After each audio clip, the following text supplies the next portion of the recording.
తిరుమల లడ్డు కల్తీ నెయ్యిపై అసెంబ్లీలో చంద్రబాబు మాట్లాడారు. తిరుమల లడ్డూపై ఎక్కువ మాట్లాడకూడదని అనుకున్నానని చెప్పారు. భక్తుల మనోభావాలు దెబ్బతీయాలని కొందరు చూస్తుంటే తాను తప్పక మాట్లాడాల్సి వస్తోందన్నారు సీఎం చంద్రబాబు. టీటీడీ పవిత్రతను కాపాడే బాధ్యత తమదే అన్నారు.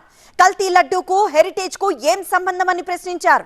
హెరిటేజ్ పై కావాలనే దుష్ప్రచారం చేస్తున్నారన్నారు సీఎం చంద్రబాబు.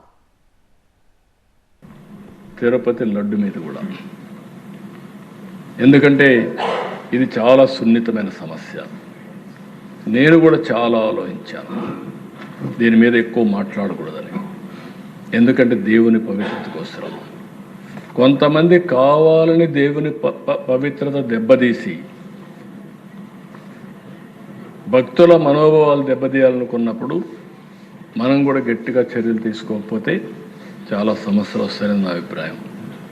ఇప్పటి వరకు మీరు చూస్తే అధ్యక్ష తిరుమల తిరుపతి దేవస్థానం నాకు తెలిసి కానీ తెలియకుండా నేను ఏ తప్పు చేయను.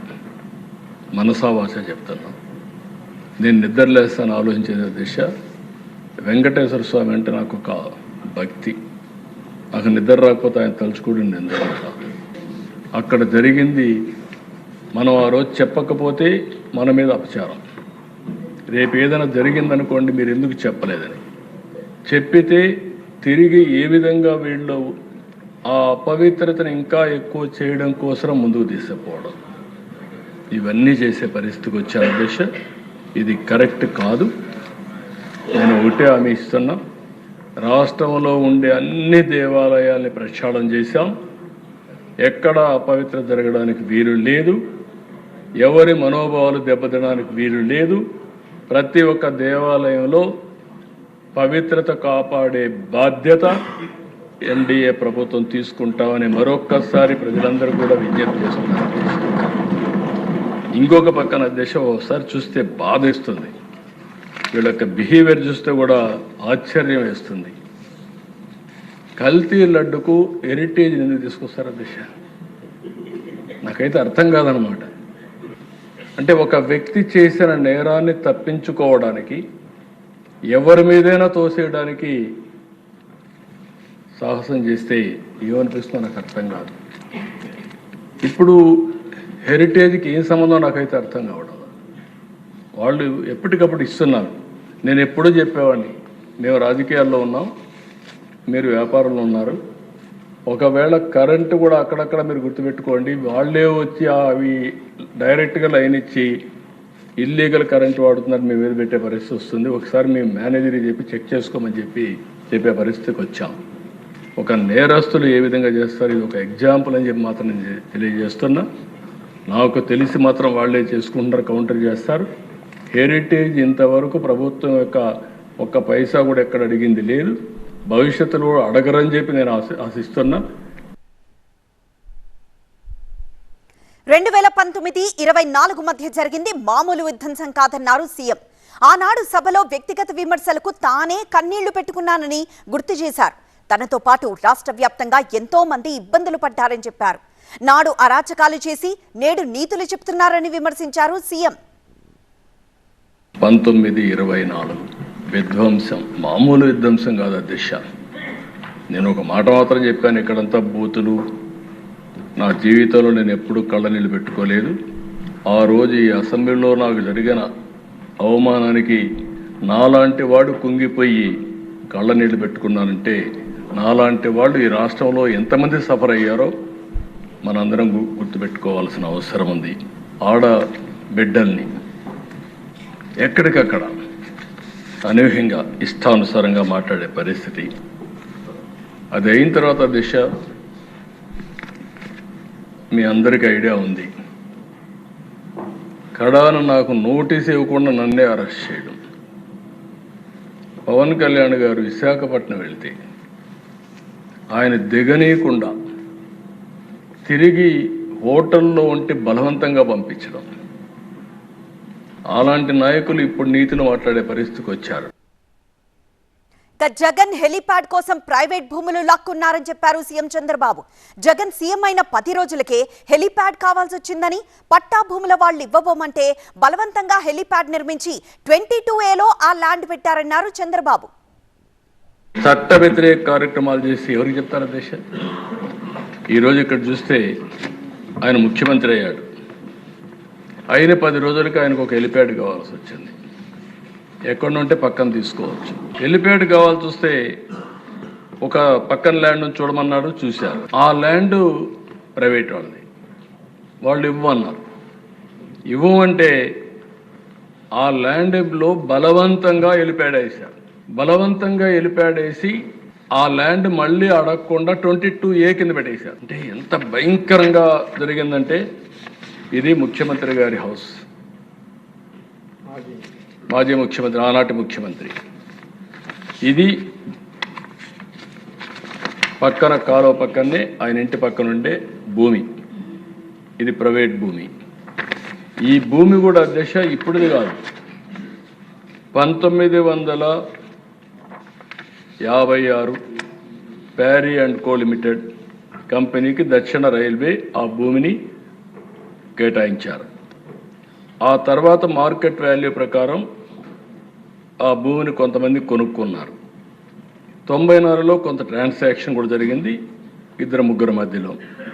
2008లో కోర్టు పోతే కూడా వాళ్ళంతా స్టే చేశారు, అవన్నీ అయినాయి. ఈయన వచ్చినటువంటి 26/6/2019 GORT నెంబర్ 133 33 లక్షలతో హెలిప్యాడ్, ఫెన్సింగ్, అప్రోచ్ రోడ్ నిర్మాణం కోసం జీవో ఇష్యూ చేశారు. 18/7/19 తేదీన ఆ భూములు 22A కింద పెట్టేశారు.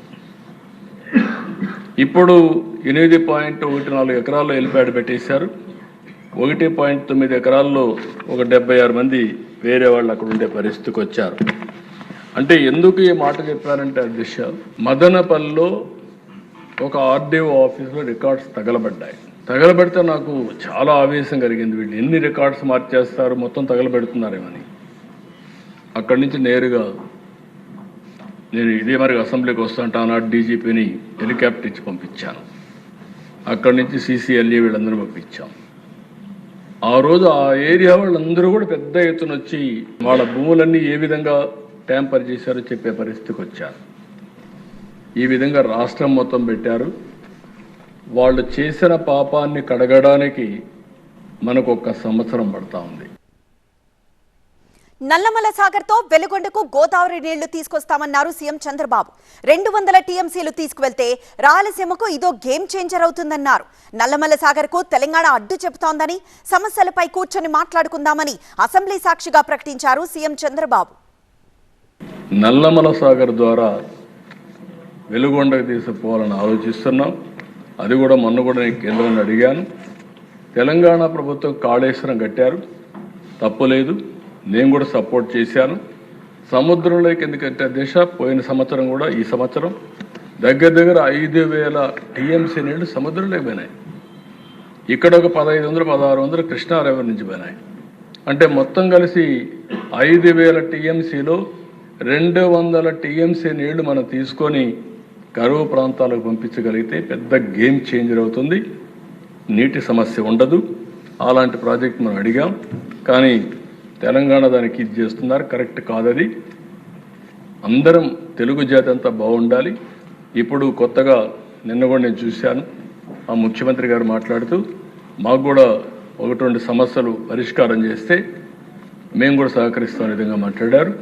ఇచ్చి పుచ్చుకోవడంలో తప్పు లేదు, కానీ రాష్ట్రం తెలుగు జాతి ఒకటే కాబట్టి 2 రాష్ట్రాలకు సమస్యలు ఉంటే కూర్చొని మాట్లాడడానికి ప్రభుత్వానికి ఏమాత్రం అభ్యంతరం లేదు.